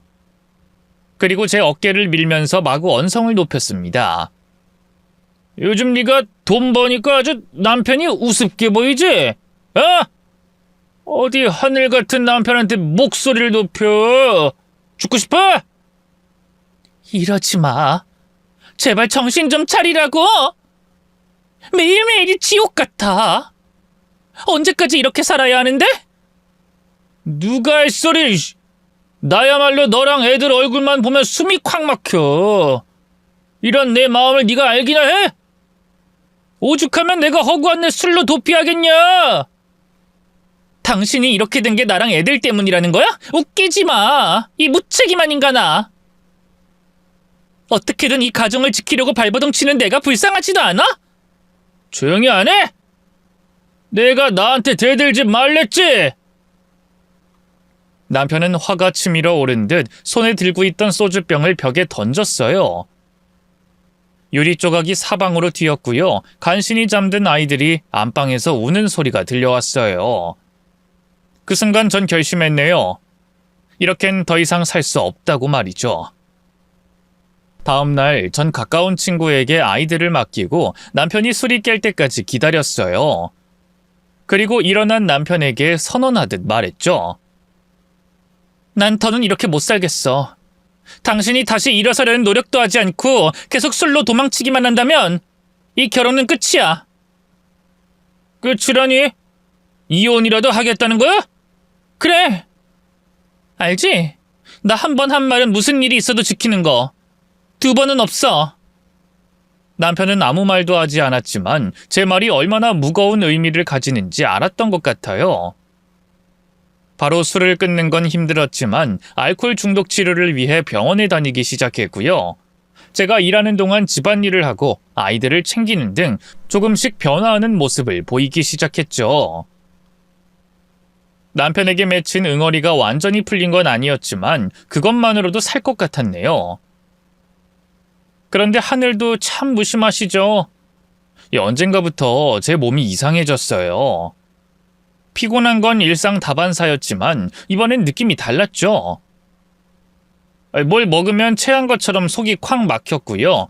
자꾸만 현기증이 나고 몸이 무거웠죠. 처음엔 몸살이라도 낫나 하고 동네 병원을 갔는데요.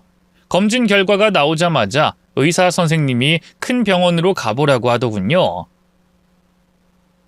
결국 식당 사장님한테 얘기해서 하루 휴가를 받은 뒤 지역에 있는 대학병원에 가 재검사를 받았는데요. 웬걸 췌장암이라고 하더군요. 췌장암이요? 제가 암이라고요, 선생님? 네, 이미 상당히 병이 진행된 상태예요. 이 췌장이란 게 워낙 몸 깊은 곳에 위치해 있어서 별다른 초기 증상이 없기 때문에 대부분 늦게 병원을 찾으시거든요. 솔직히 항암 치료나 수술을 해도 좋아질 거라는 말씀을 드리기가 힘드네요. 그게 무슨 말씀이세요? 그럼 제가 죽는다는 거예요? 제발 아니라고 말해주길 바랬건만 의사 선생님은 무거운 표정으로 고개를 끄덕였습니다. 맞습니다. 안타깝지만 길어야 6개월이라고 보여집니다. 의사 선생님의 말에 하늘이 무너지는 것 같았어요. 제일 처음 든 생각은 우리 애들은 이제 어떡하지? 였네요. 병원에서 가족이나 보호자와 같이 와서 결과를 들어야 한다고 했기 때문에 옆에는 남편도 있었는데요. 남편 역시 큰 충격을 받은 건 마찬가지였어요. 의사 선생님에게 몇 번이나 검사가 잘못된 거 아니냐고 제발 다시 검사해달라고 애원하더군요. 병원을 나와 집에 가는 내내 남편과 저는 한마디도 하지 않았어요. 그리고 집에 도착하자마자 저는 안방으로 들어가 아이들을 끌어안고 울었고요. 남편은 거실에 앉아 끊었던 술을 다시 마시기 시작했죠. 그때만큼은 저도 남편을 말릴 수가 없었네요. 며칠 뒤, 저는 식당을 그만두고 병원에 입원했어요. 일단 두 손 놓고 있을 수만은 없으니 수술도 하고 항암 치료도 한번 해보기로 했죠. 그러나 수술은 시도했다가 암세포가 너무 커져 있다는 이유로 중단됐고요. 항암 치료 역시 고통스럽기만 할 뿐 별 차도는 없었어요. 나날이 쇠약해져가는 몸뚱이를 보면서 죽음이 목전에 있다는 걸 느꼈네요. 그나마 한 가지 위안이 있다면 보험 설계사였던 친구 때문에 암보험을 2억에 들어뒀다는 걸까요? 암 진단금과 수술비로 보험금이 두둑하게 나왔으니 망정이지 아니었으면 저희 형편의 치료도 못해보고 죽을 날만 기다렸을 거예요. 물론 병원비가 해결됐다고 해서 불행하지 않은 건 아니었어요. 무엇보다 절 힘들게 한 건 남편의 태도였죠.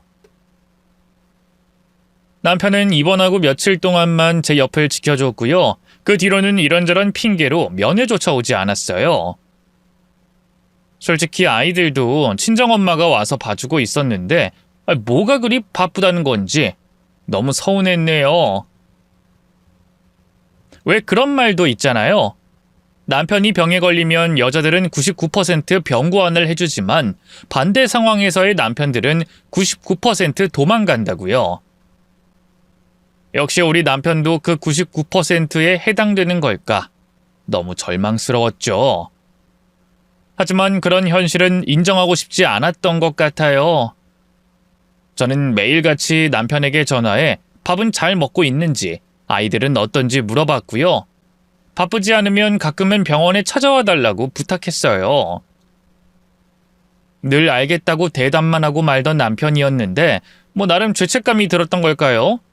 제가 입원한 지 3달 만에 남편이 병원으로 찾아왔어요. 때마침 점심시간이라 밥을 먹고 있었는데요. 남편은 어색한 미소로 물을 떠다 주기도 하고요. 대신 식판도 치워주는 등 원래답지 않은 모습을 보여주더군요. 원래 늘 잘하던 사람이 잘해주는 것보단 못하던 사람이 잘해주는 게 더 감동이라고 하잖아요. 저는 남편이 찾아와준 것만으로도 그동안의 서운함이 사르르 녹는 것 같았어요.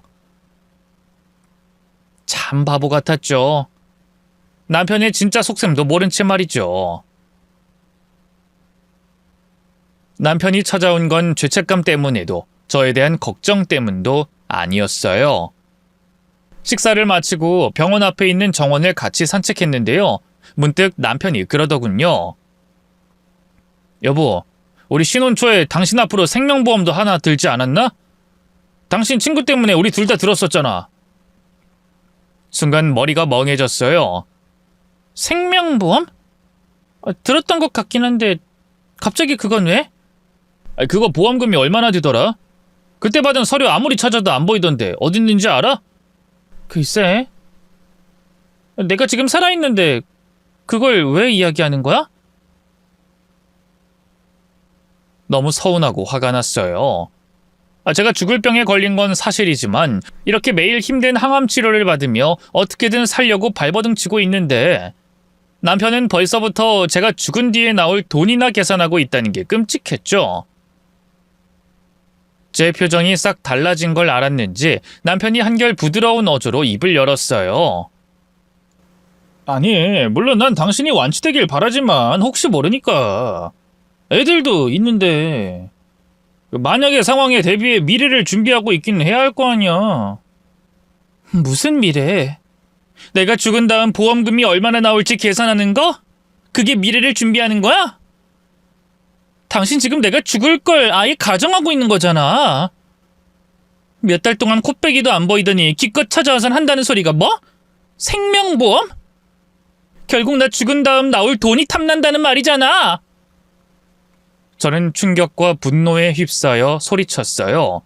그러자 남편도 눈을 세모꼴로 뜨면서 역정을 내더군요.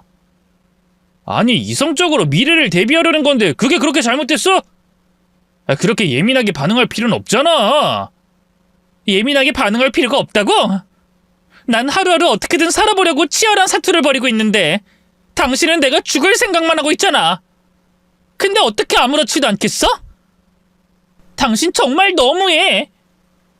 어느새 두 눈 가득 눈물이 차올랐어요. 제가 울자 남편은 어쩔 줄 몰라하며 당황했고요. 이내 됐어. 내가 말을 말아야지. 나 먼저 갈게 하면서 자리를 떠나버렸어요. 그렇게 저는 또 혼자 남겨졌죠.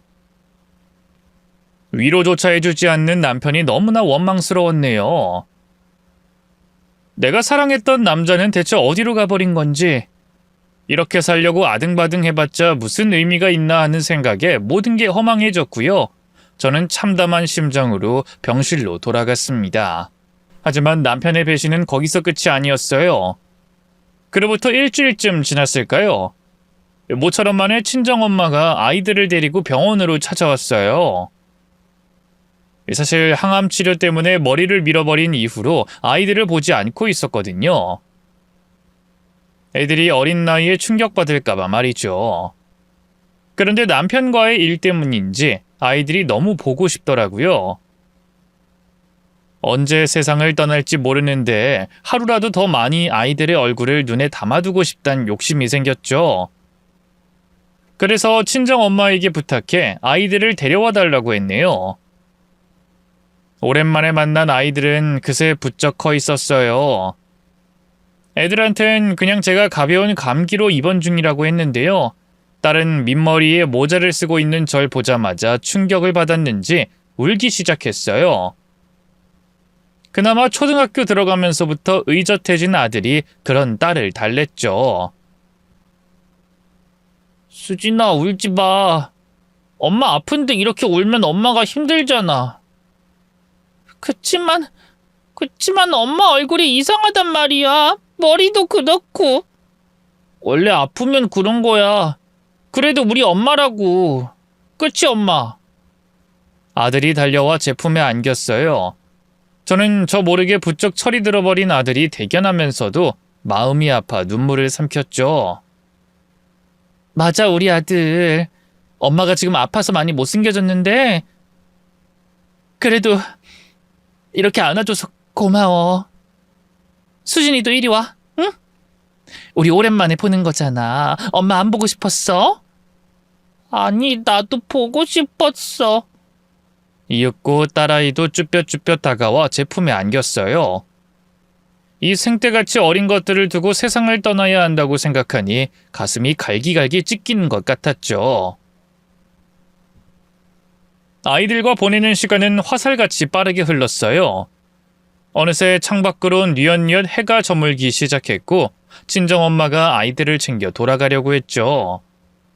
그런데 딸이 도통 제품에서 떨어지려고 하지 않았어요. 엄마와 헤어지기 싫다면서 울고불고 난리를 치더군요. 싫어, 엄마. 나도 여기서 엄마랑 같이 잘래. 어? 수진아, 병원은 아픈 사람들만 잘 수 있는 곳이야. 수진인 집에 가서 자야지. 싫어. 집에 가면 자꾸 그 못된 아줌마가 와서 나 괴롭힌단 말이야. 딸의 말에 뒤통수를 한 대 얻어맞은 것처럼 멍해졌어요. 뭐? 다른 아줌마라니? 다른 아줌마 누구?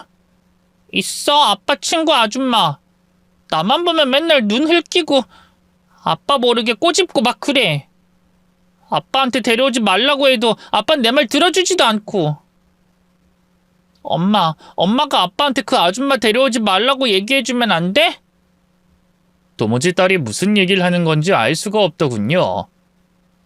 불길한 예감에 손이 덜덜 떨리는데 제 눈치를 보던 아들이 갑자기 딸에게 소리쳤어요. 야, 김수진, 아빠가 그 아줌마 얘기 엄마한테 하지 말라고 했잖아. 엄마 아픈데 괜히 신경 쓴다고. 너 때문에 엄마 더 아파지면 어떡해? 그러자 놀란 딸이 울음을 터뜨렸어요. 잠깐 깜빡했어. 엄마 미안해. 엄마 나 때문에 더 아파져? 그건 싫은데. 미안해. 엄마 잘못했어. 엉엉 우는 딸 때문에 병실은 순식간에 소란스러워졌어요. 간신히 딸애를 달랜 뒤 친정엄마 편으로 해서 돌려보냈는데요. 굳은 표정으로 있던 친정엄마가 그러더군요. 오늘 애들은 내가 우리 집으로 데리고 갈 테니까 넌 김서방이랑 얘기 좀 해봐. 집을 들락날락거리는 친구가 있다니 아무래도 좀 그렇다. 느낌이 영 찝찝해. 알겠어, 내가 물어볼게. 별일 아닐 거야. 그 사람 워낙 친구가 많으니까. 엄마도 너무 걱정하지 말고. 친정엄마 앞에선 의연한 척했지만 솔직히 너무 두려웠어요.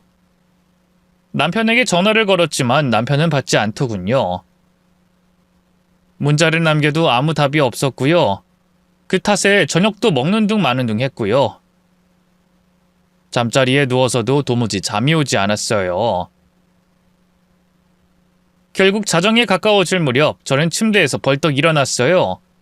그리고 간호사들의 눈을 피해 병실 밖을 빠져나와 택시를 탔죠. 머리로는 이러면 안 된다는 걸 알았어요. 하지만 제 두 눈으로 남편의 얼굴을 보고 진실을 확인하지 않으면 미칠 것 같더군요. 집에 도착해 초인종을 누르려다 멈칫했어요. 고민하다 그냥 비밀번호를 누르고 조용히 집 안으로 들어갔죠. 심장이 쿵쾅거리는 소리가 귀에 울렸어요. 어두운 거실과 달리 안방에선 어슴푸레한 빛이 쏟아져 나오고 있었는데요. 조심스럽게 까치발을 하고 다가가니 반쯤 열린 문틈으로 낯선 여자의 목소리가 들려오더군요. 모든 것이 명확해지는 순간이었어요. 그동안의 의심과 불안감이 현실이 됐죠. 저는 그대로 문을 열고 안으로 들어갔어요. 그리고 이게 대체 뭐 하는 짓들이야? 하고 외쳤죠. 안방 침대가 자기 것인 양 남편의 팔을 베고 누워있던 여자가 소스라치게 놀라 벌떡 일어났어요. 저보다 훨씬 어리고 예쁜 여자더군요. 그 탱탱한 피부와 숱 많은 머리칼을 보면서 자괴감마저 잃었네요. 내연녀만큼이나 남편도 놀라긴 마찬가지였어요. 마치 귀신이라도 본 사람처럼 얼굴이 하얗게 질리더군요. 당신 이 시간에 집엔 웬일이야? 지금 그게 중요해? 이 여자 대체 누구야? 누군데 우리 집 안방에 누워서 당신하고 이러고 있는 거냐고? 그러니까 남편은 당황하던 것도 잠시 이내 옆에 있던 내연녀를 의식한 걸까요? 오히려 적반하장식으로 당당하게 외치더군요. 보면 몰라? 내가 사랑하는 사람이야. 뭐? 사랑하는 사람? 그래. 계속 당신한테 얘기하려고 기회를 보고 있었는데 뭐 당신 안 그래도 아픈데 충격받으면 안 되니까 차마 말을 못하고 있었어. 고양이 쥐 생각해주는 것도 아니고 뭐? 당신이 어떻게 나한테 이럴 수 있어? 어떻게 이럴 수 있냐고? 저는 배신감에 덜덜 떨며 남편에게 다가갔어요. 그리고 그대로 손을 들어 남편의 뺨을 때렸죠. 남편은 한 대까진 그냥 맞아줬어요.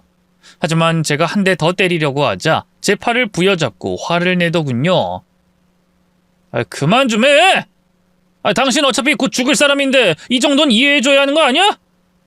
산 사람은 살아야지. 뭐? 그걸 지금 말이라고 해? 암 걸린 와이프는 병원에 처박아 두고 들여다보지도 않는 주제에 어떻게 다른 여자랑 바람이 날 수가 있어? 심지어 애들한테 이 여자 보여주기까지 했더라? 애들이 받을 충격은 생각 안 해봤어? 애 아빠란 사람이 어떻게 그렇게 모렴치해? 당신 생명보험금 얘기 꺼낸 것도 이 여자 때문이야? 나 죽으면 나올 돈으로 이 여자랑 잘해볼 생각이었냐고? 제 말에 남편은 부정하지 않았어요. 오히려 헛웃음을 치면서 비아냥거리더군요. 그래 맞아. 그게 뭐 그렇게 잘못됐어? 어차피 넌 곧 죽잖아. 죽으면 그 생명보험금 저승에 싸질머지고 갈 수 있는 것도 아닌데 나 새 출발하는데 쓰면 좋잖아. 솔직히 네가 그동안 나한테 해준 게 뭐가 있냐? 허구한 날 빨리 재취업해라. 술 그만 먹어라. 바가지만 긁었지. 나 그동안 너 때문에 정말 힘들었다. 걸핏하면 이혼으로 협박이나 하고 애들 앞에서 망신이나 주고 내가 그동안 너 때문에 고생한 거 생각하면 그 돈 받을 자격 충분하다고 본다. 남편의 자기 합리화에 정말 기가 막히고 코가 막히더군요. 그동안 집구석에서 술만 먹던 인간 먹여 살린 게 누군데 이렇게 뒤통수를 치다니. 가슴 깊은 곳에서부터 찐한 배신감이 끌어올랐어요. 하지만 남편의 막말은 거기서 끝이 아니었죠. 솔직히 너 병 걸린 거 알았을 때 벌 받은 거구나 싶었어. 그동안 너 돈돈거리면서 오죽 나를 못살게 굴었어야지. 세상에 남편한테 그렇게 악기같이 구는 마누라가 어딨냐? 당신 지금 뚫린 입이라고 함부로 짓거리지 마. 악기? 악기같이 굴고 있는 건 내가 아니라 당신이야. 어떻게 시한부인 나한테 벌 받을 거란 얘기를 할 수 있어? 내가 그동안 당신 때문에 아등바등 얼마나 힘들게 살았는지 뻔히 알면서. 당신은 양심이란 것도 없어? 내 병이 그냥 저 여자랑 새 출발할 돈으로만 보이냐고? 급기야 저는 그 자리에 주저앉아 오열하기 시작했어요.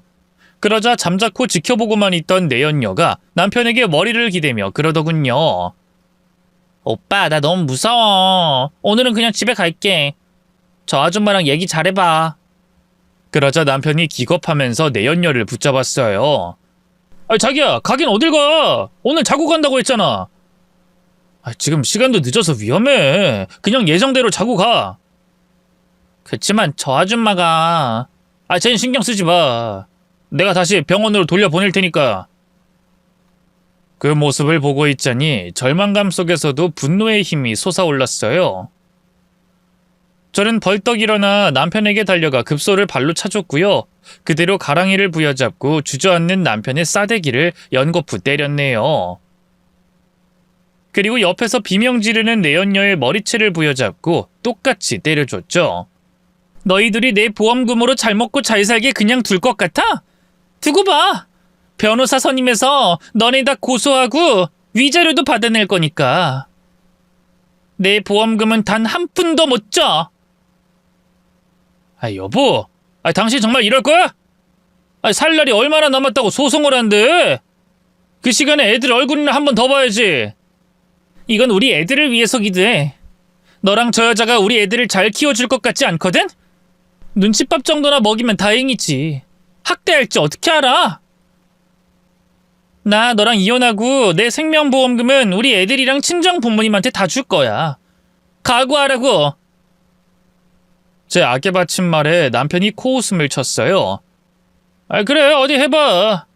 내가 바람 폈다는 증거가 있긴 하냐? 단수는 친구 사이일 뿐인데 네가 오해했다고 하면 그만이야. 그리고 이혼 소송이 뭐 몇 달 만에 뚝딱 끝나는 건 줄 알아? 아마 너 죽기 전에도 안 끝날걸? 저는 남편의 비웃음을 무시하고 집을 나섰어요. 그리고 다시 병원으로 돌아간 다음 친정엄마에게 연락해 변호사를 알아봐 달라고 했죠. 그리고 그 사이에 남편의 카드 내역이며 메일이며 증거를 이잡듯이 뒤졌는데요. 치밀한 남편은 증거가 될 만한 그 어떤 것도 남겨두지 않은 상태였어요.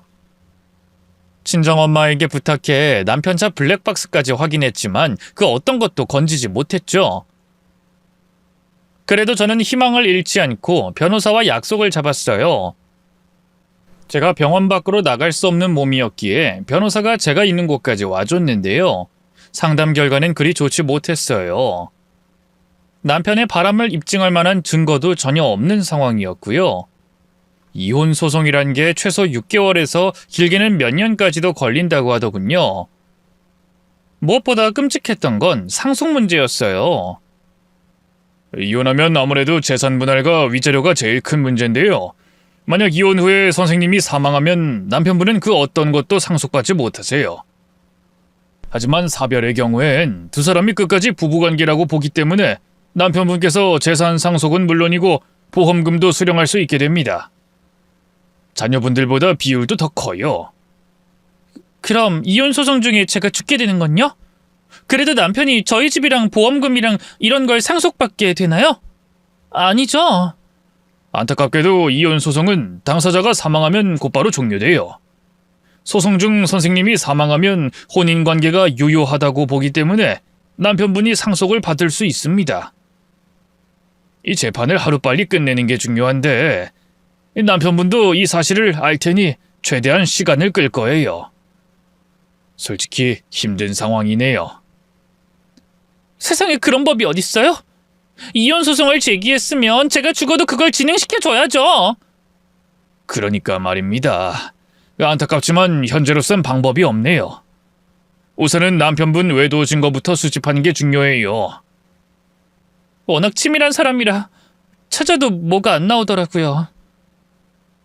그럼 전화 걸어서 살살 말로 깨워봐요.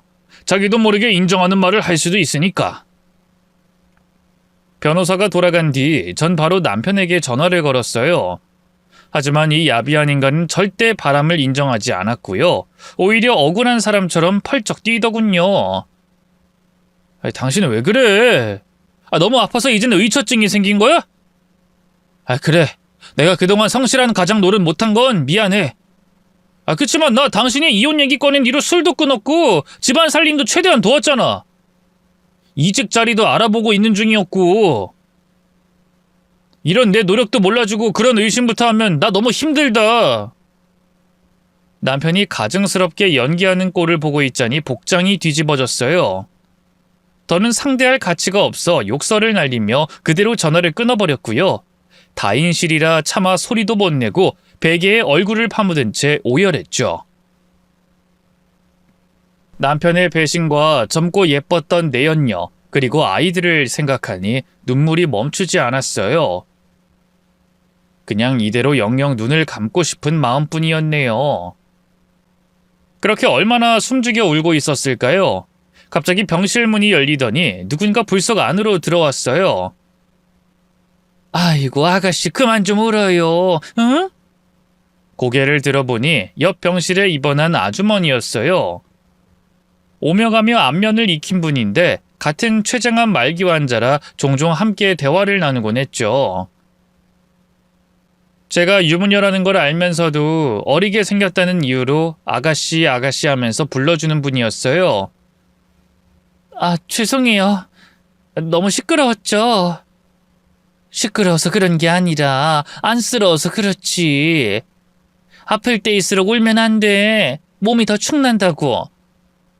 아주머니의 따뜻한 말에 또다시 눈물이 줄줄 흘렀어요. 저도 그만 울고 싶은데 그게 잘 안 되네요. 저희 남편이... 저는 아주머니에게 지금까지의 자초지종을 전부 설명했어요.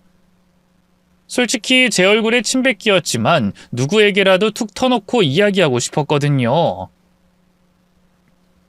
아주머니는 제 이야기를 듣고 놀라지도 않더군요. 그리고는 글쎄 너무나 뜬금없는 말을 하더라고요. 아가씨, 내가 실은 찾아온 이유가 있어. 환자복 주머니 열어봐요. 네? 제 옷주머니요? 그래요. 원래는 아가씨가 모르는 줄 알고 몰래 익명으로 전해주려고 했던 건데. 의아한 마음으로 주머니에 손을 넣어보니 사진 한 장과 USB가 들어있더군요. 별 생각 없이 사진부터 들여다본 저는 경악하고 말았습니다. 사진 속엔 자동차 한 대가 찍혀 있었는데 그 차 안에 남편과 내연녀가 진한 입맞춤을 나누고 있었어요. 아니 이게 대체... 이걸 어떻게 아주머니가 갖고 계세요? 그쪽이 막 입원했을 때 남편이 같이 있었잖아. 물론 그 후로는 코빼기도 안 보였지만 내가 기억력이 좋아서 한 번 본 얼굴은 절대 안 잊거든. 근데 며칠 전에 우리 영감 생일이라 모처럼 의사 선생님 허락받고 외출했는데 식당 주차장에 아가씨 남편이 다른 여자랑 같이 그러고 있는 게 아니겠어?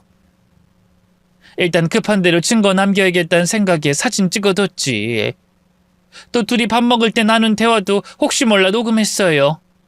그건 그 USB 안에 있고. 저는 떨리는 손으로 USB를 갖고 있던 노트북에 꽂았어요.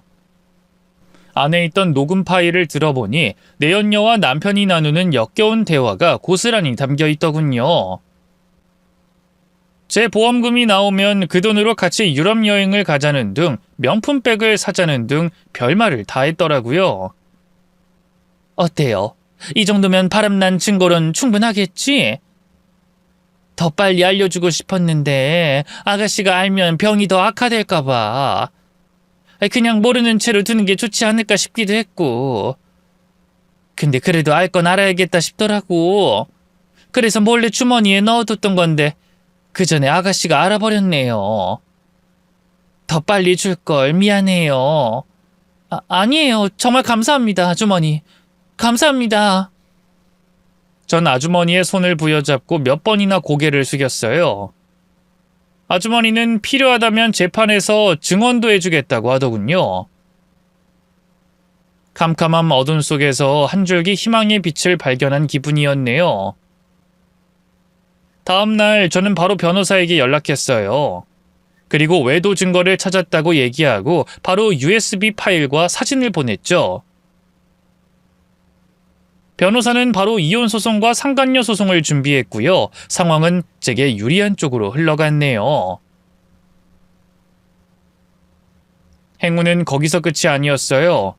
믿을 수 없게도 제 병세가 조금씩 좋아지기 시작했거든요. 운 좋게 신약 실험자로 선정돼서 항암 치료에 쓰는 약물을 바꿨는데요. 그게 저한테 잘 맞더라고요. 별다른 부작용도 없이 암세포가 기하급수적으로 줄어들기 시작했죠. 병원에서도 기적이라고 하더군요. 남편은 제가 나날이 상태가 좋아지자 눈에 띄게 초조해했어요. 제가 외도 증거를 가지고 있다는 걸 변호사를 통해 들은 뒤로는 아예 태도가 싹 바뀌어서요. 병실로 찾아와 말도 안 되는 변명을 하더군요. 여보, 내가 잘못했어. 당신이 병으로 내 곁을 떠난다고 생각하니까 너무 무서워서. 내가 순간적으로 어떻게 됐었나 봐. 이제 와서 왜 이래? 됐으니까 돌아가. 가서 그 기집애랑 위자료 마련이나 하라고. 제 매몰찬 대답에 남편이 뜻밖의 얘기를 꺼냈어요. 왜 그래 여보? 나 그 여자랑 진작에 헤어졌어. 뭐? 헤어졌다고? 갑자기 왜? 갑자기 무슨... 애초에 사랑도 뭣도 아니었고 그냥 동호회에서 우연히 만난 여잔데 나 좋다고 하도 매달리길래 난 싫다고 계속 거절했는데 술 먹고 그만 하룻밤 실수로 그 이후로 자기 책임지라고 울고불고 계속 매달려서 나도 어쩔 수가 없었어. 내 애를 가졌다고 막 책임지라고 거짓말까지 했다니까? 당신도 내가 얼마나 책임감 있는 인간인지 알잖아. 뱃속에 내 애가 생겼다는 여자를 어떻게 매몰차게 밀어내겠어. 당신 나 이해하지? 뭐? 당신이 책임감이 있다고? 술에 빠져선 처자식이 굶어 죽든 말든 나 몰라라 하던 인간이 무슨... 됐으니까 꺼져, 이 쓰레기 같은 자식아. 내 보험금 타낼 생각에 신나하다가 막상 이혼당하고 위자료 뱉어낼 상황이 되니까 미치겠나봐? 그런 거 아니야 여보. 내가 그동안 당신한테 좋은 남편 아니었던 건 인정해. 허구한 날 술 먹고 게임이나 하고 취직도 안 하고. 그치만 내가 지금까지 어디 밖에 나가서 허튼 짓 한 적 있어? 당신 아프고 나서 딱 한 번 다른 여자랑 하룻밤 실수로 잤을 뿐이야. 그 이후로는 뭣도 없었다고. 하룻밤 실수? 그게 어떻게 실수야? 개소리 하지 말고 꺼져. 안 꺼져? 전 병실이 떠나가라 남편에게 고함을 질렀어요. 그래도 남편이 나가지 않고 버티길래 결국 간호사 선생님을 불렀고요. 간호사 선생님이 병원 경호원들을 불러 남편을 대신 쫓아내줬죠. 그 뒤로 재판은 일사천리로 진행됐는데요. 당연히 법원에선 제 손을 들어줬어요. 저는 남편과 무사히 이혼했고요. 얼마 안 되는 재산도 지킬 수 있었네요. 물론 아이들의 양육권과 친권도 가져올 수 있었고요. 내연녀에게서 위자료도 제법 두둑하게 뜯어냈죠. 알고 보니 그 내연녀가 초등학교 교사더라고요. 자라나는 새싹들을 그런 더러운 여자가 가르친다는 게 말이 되나요? 저는 바로 그 여자가 다니는 학교에 그 여자가 한 짓을 알리고 해고시키라고 했어요. 이 사립학교라서 그런가 그 여잔 바로 해직 처리됐는데요. 어떻게 알았는지 내연녀와 그 여자의 부모란 사람들이 제가 있는 곳까지 찾아왔더군요. 그쯤에 저는 항암 치료를 무사히 끝내고 통원 치료 중이었는데요. 저희 집 앞까지 찾아와 제발 한 번만 만나달라고 통사정을 하더라고요. 솔직히 뭐라고 할지 뻔했어요. 아니나 다를까 여자가 곧 다른 학교로 이직할 건데요. 제발 그 학교엔 알리지 말아달라고 하더군요. 물론 저는 코웃음을 쳤죠. 제가 미쳤어요? 임자 있는 남자랑 바람나서 가정 파탄낸 여자가 교편을 잡는다는 게 말이 되나요? 그러자 내연녀가 제 앞에 무릎을 꿇었어요. 제가 잘못했어요, 사모님. 저 이미 사모님 남편분하고도 헤어졌고요.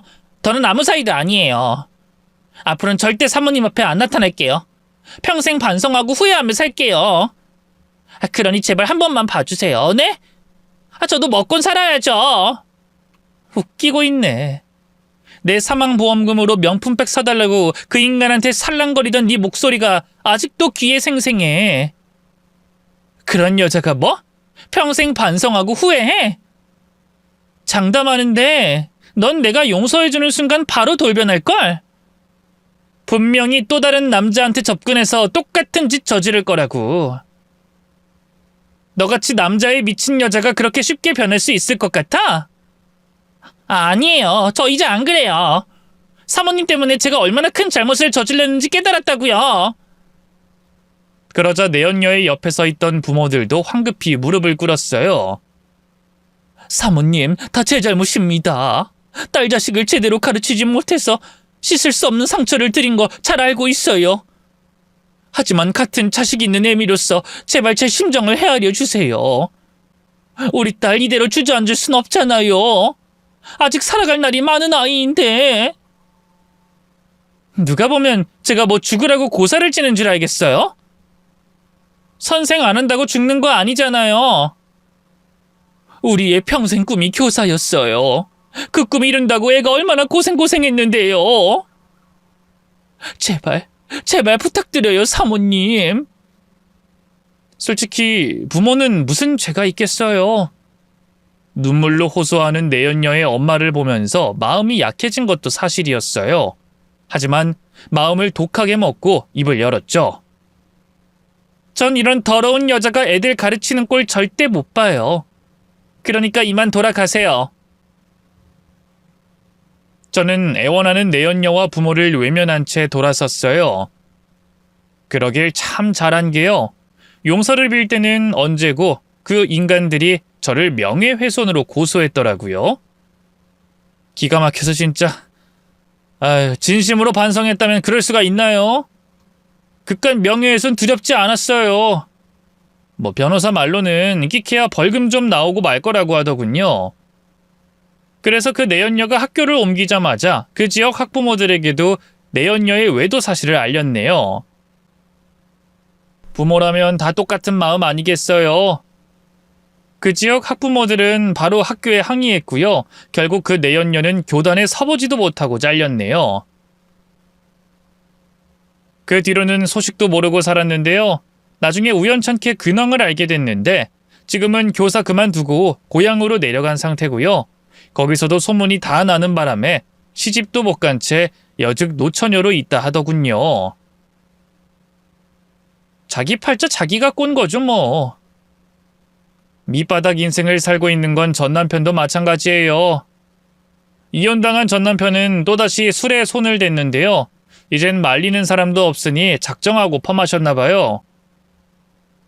알코올 중독이 재발한 건 물론이고요. 간암에 걸려서 오늘 내일 한다고 하더군요. 저는 암을 극복했는데 이젠 전남편이 암 환자가 된 거예요. 시부모님도 평생 사고만 친 아들이 지긋지긋했는지 병원에 처박아 두고 가보지도 않는다 하더군요. 한때 사랑했던 남자인 만큼 안타까운 마음이 들기도 하는데요. 이제 남보다도 못한 사이가 된 만큼 더는 신경 쓰지 않으려고요. 반면에 전 잘 살고 있어요. 혹시 재발할까 꾸준히 추적 검사는 하고 있는데 아직까지 별 이상 없고요. 부끄러운 얘기지만 좋은 남자 만나서 재혼도 했습니다. 지금 남편은 전 남편과 달리 가정적이고 성실한 사람이에요. 저한테 잘해주는 건 물론이고요. 아이들에게도 친아빠처럼 진심 어린 애정을 주고 있답니다. 물론 사람 인생이란 게 늘 좋은 일만 있을 순 없잖아요. 참 슬프게도 제 은인이었던 아주머니는 끝내 돌아가시고 말았어요. 아주머니 장례식에 참석한 뒤로 한동안 많이 힘들었는데요. 워낙 착하고 좋은 분이라 하늘의 천사님이 일찍 데려간 거라고 생각하려고요. 나중에 저도 한 줌 재가 되어 하늘에서 만나게 되면 그땐 꼭 제가 못다 갚은 은혜를 갚으려고 합니다. 딸처럼 곁에 바짝 붙어 진심으로 모실 거예요.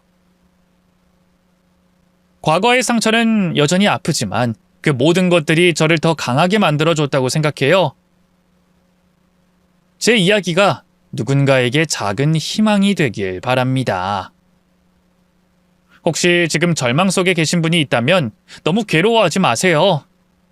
인생의 기적은 언제 어떻게 찾아올지 모를 일이니까요. 긴 얘기 들어주셔서 고맙습니다. 모두 건강하세요.